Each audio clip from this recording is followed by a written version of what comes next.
once again, YouTube audiences, and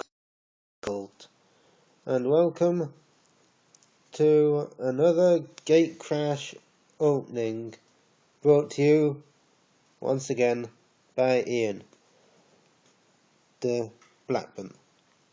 So here we go, let's open this packet up. 15 more cards for us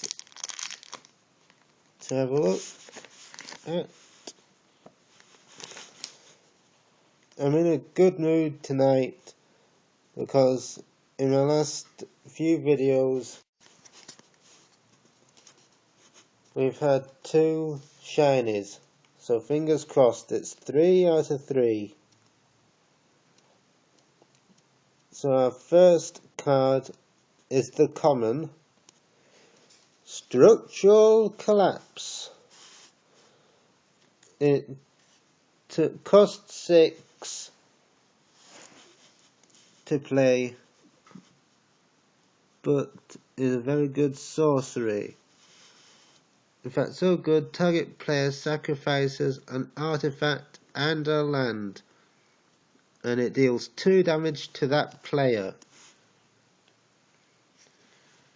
This second card in this pack, it costs 2, but it's a rat,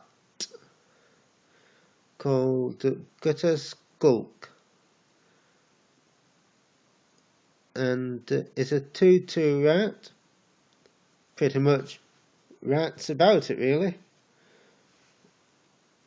Our third card is Frilled Oculus. Again, this is a common card, costs 2 to cast, and for further 1 and forest, it gains +2/+2 until end of turn. Activate this ability only once each turn. It's like another card I remember called Beetle for Mage, where you can activate it, the ability once per turn. Our next card is Scab Clan Charger. It takes 4 mana, one of which has to be a forest, to cast. And it's got an interesting Blood Rush.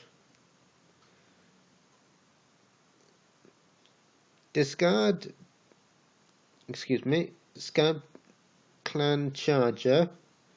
Target attacking creature gets +2/+4 until end of turn.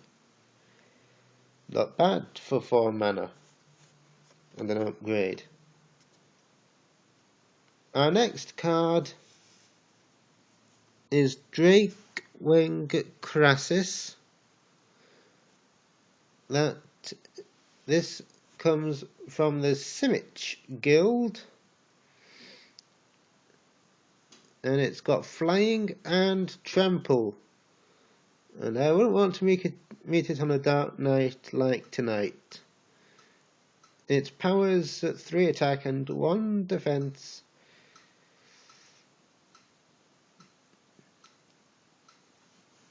So let us move on to our next card.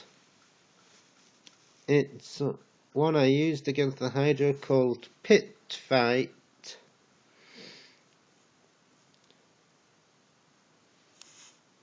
And it is 1, and then you can either use a forest or a mountain for it to play it. Target creature you control fights another target creature. Each deals damage equal to its power to the other. Like say, if you have 3 or 4, you can have 3 or 4 heads destroyed. Theoretically. Keymaster Rogue is our next card for 4 mana. Still in the common section. One of which must be an island. Keymaster Rogue is unblockable, and when Keymaster Rogue enters the battlefield, return a creature you control to its owner's hand. Pretty good if you want to clear the field, I'd say. Its power is 3/2 for attack and defense. The next card, oh my god, is Horror of the Dim.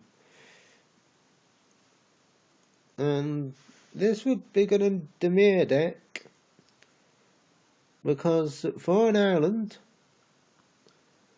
this 5 summoning level creature, one of which has to be a swamp, one of which has to be an island for the upgrade.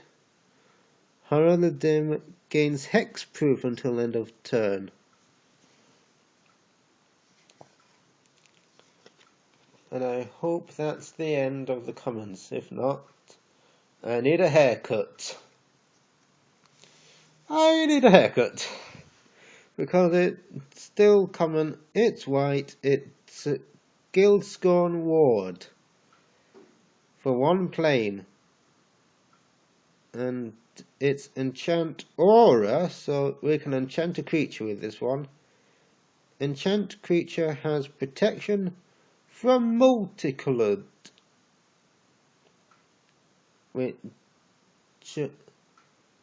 are cards like Horizon Chimera and Beetleform Mage.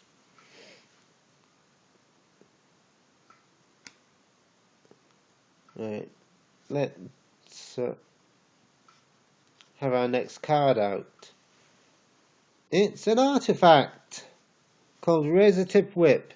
I think I've been over this common artifact before in another video, so I'll remind you of its ability. For 1 land, tap it, and this card deals 1 damage to target opponent. Ouch. In a word, for 2 mana as well. And I hope that is the last of the commons. And there's a gift for my hope. The gift of Orzova. It costs 1, and then either, well, 2 of either a plain or a swamp.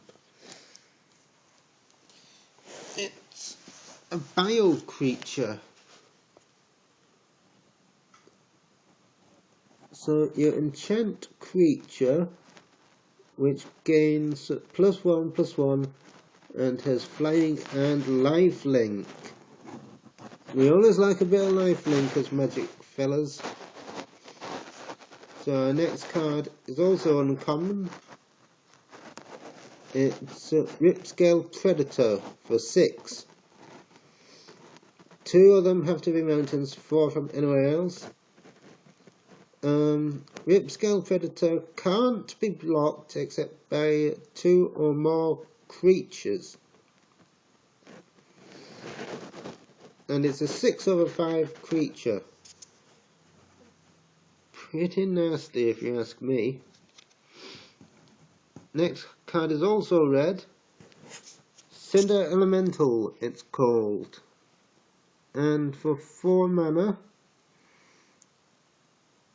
and for Mountain X, you may tap it, sacrifice Cinder Elemental, and Cinder Elemental deals X damage to target creature or player. So like if you had 17 mountain, you'll do 17 damage.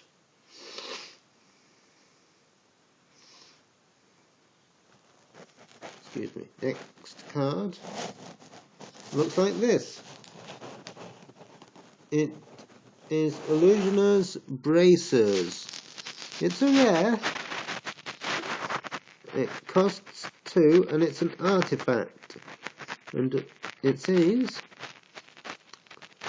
whenever an ability of equipped creature is activated, if it isn't mana ability, copy that ability. You may choose new targets for the copy.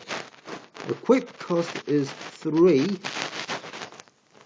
so you know you got to think twice before you equip it. But it's good on weaker creatures. Now then, this card here, does it have more writing on the other side? Or is it something else? We don't know. That's Vraska the Unseen, by the way. The Planeswalker. And on the reverse, it's a horror. This is a token creature with flying 1/1. I think it's something like the Demir Keyrune, I'm not so sure, but that's card number 14. This is card number 15. I hope it's a shiny, if not, something worth waiting for. It's a swamp from Ravnica. What are Ravnica doing in Gatecrashers? Please leave your answers in the comment section. Please like me. Please follow me on Facebook. And I am a semi-finalist on this Friday Night Magic tournament, which means that I went from nowhere to numbers 3 or 4,